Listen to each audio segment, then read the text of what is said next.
بسم الله الرحمن الرحيم يا أيها المزمل قم الليل إلا قليلا نصفه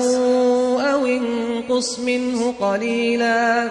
أو زد عليه ورتل القرآن ترتيلا إنا سنلقي عليك قولا ثقيلا إن ناشئة الليل هي أشد وطئا وأقوم قيلا إن لك في النهار سبحا طويلا واذكر اسم ربك وتبتل إليه تبتيلا رب المشرق والمغرب لا إله إلا هو فاتخذه وكيلا واصبر على ما يقولون واهجرهم هجرا جميلا وذرني والمكذبين أولي النعمة ومهلهم قليلا إن لدينا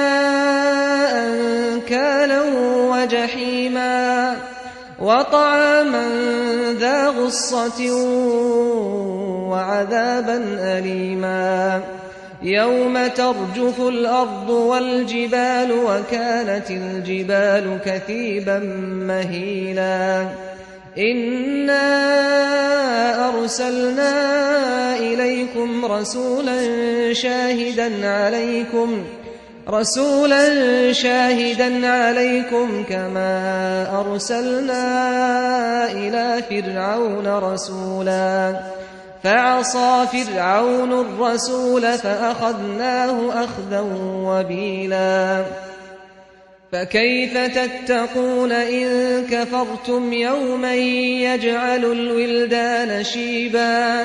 السماء منفطر به كان وعده مفعولا إن هذه تذكرة فمن شاء اتخذ إلى ربه سبيلا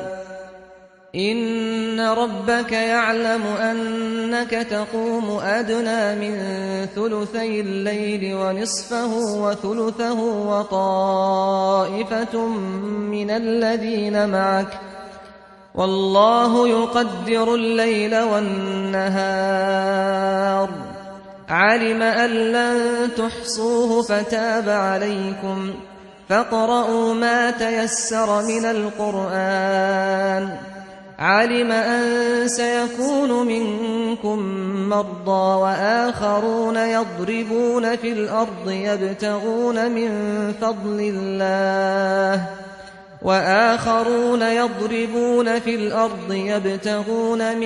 فضل الله وآخرون يقاتلون في سبيل الله فاقرؤوا ما تيسر منه